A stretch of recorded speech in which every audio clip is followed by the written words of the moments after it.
L'avenue Lotbinière fait partie d'un plan des rues vertes qui a été adopté par le Conseil de ville de Victoria en août 2003. C'est une ruelle qui a tout le potentiel pour devenir une jolie place historique et en l'honneur de l'honorable Henri-Gustave Joly de Lotbinière.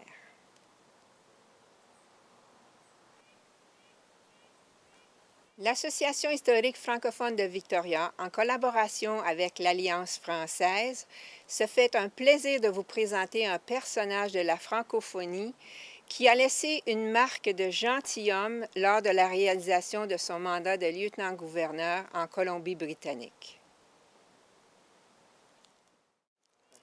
Si une personne du Québec passait sur cette ruelle et verrait le nom Lotbinière, ça lui rappellerait une partie de sa province de Québec. En effet, dans la région Chaudière-Appalaches, il existe un parc-jardin qui s'appelle le domaine Joly de Lotbinière. Alors, Sir Henri-Gustave Joly avait hérité cette seigneurie de sa mère, Joly-Christine Chartier de Lotbinière. Et lorsqu'elle est décédée en 1888, il a obtenu l'autorisation de joindre le mot de Lotbinière à son nom de famille à lui, Joly, soudant ainsi le destin des deux familles Joly de Lotbinière.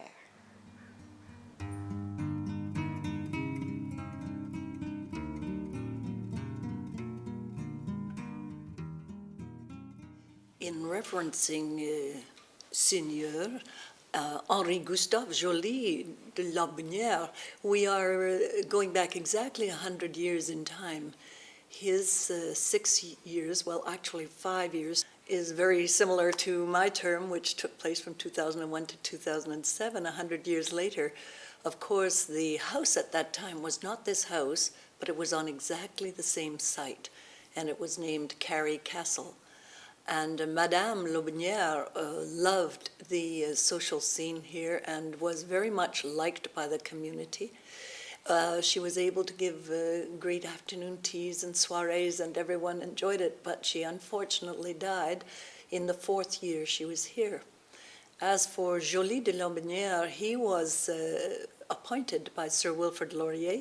He had been a member of the cabinet in Laurier's government, and his great antagonist during that time was a Mercier who wished to become Prime Minister of Quebec and gradually pushed him out. So poor Lotbinière was being rumored that in the caucus, that in the cabinet, that he would be sent to the Northwest Territories, or he would become an appointed member somewhere else, maybe even Ontario's lieutenant governor. And he always said that he couldn't take an appointment because he was very much opposed to what he called pork barrel appointments. It lost him a lot of friends. Also, the Riel Rebellion had been hard on his political life. But he went into a cabinet meeting one day and came out as the Lieutenant Governor of British Columbia, to his great surprise.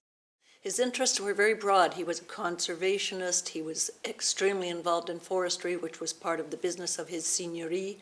He had a great deal of personal involvement in even growing the tiniest seeds. He would grow walnut seeds, for example, and some of those that he actually grew are here today, 100 years later, on this site. The butternut tree, the large leaf maple tree, and one of the black walnuts is definitely his. So his legacy lingers on in this forestry, but he wasn't just growing them for their aesthetic attraction. He was growing them because at the time black walnut sold very well on the world market, and it even often outsold things like mahogany because it was such a superior wood, and he knew his woods extremely well. As we know, there was a street just beside us here, Lotbinière, named for him, and just after I came in as Lieutenant Governor, we had to decide what to do about that street because this house has owned that street for a great number of years, more than 100. And so we negotiated with the city of Victoria for them to take over the administration of that street. I know you're going to show it in this documentary. It is, I think, probably the most visible part of Lotbinière's legacy. But as you know, most of us come in here for approximately 5 years. Sometimes it's 7, sometimes it's 6, but it's all based on the British system. It's interesting that Henri Gustave was educated in France, but he belonged to the Anglican Church.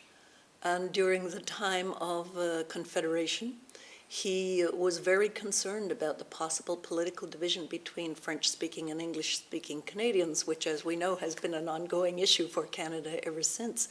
And he voted in favor of Confederation, but he was extremely worried about it throughout. He seems to have been a politically wise person at a time when liberalism was not as it is today. Liberalism in those days was based on a Hobbesian example, Hobhouse liberalism it was called, in which someone like Ronald Reagan would have been very happy with laissez-faire liberalism because it was based mainly on economics, not like the liberalism of today, which has a strong social dimension attached to the economics of the political philosophies. Si l'honorable Joly de Lotbinière a été regretté par la population du début du 20e siècle, c'est notre devoir de le faire renaître et de le faire connaître en ce début du 21e siècle, en commémorant le 100e anniversaire de son décès.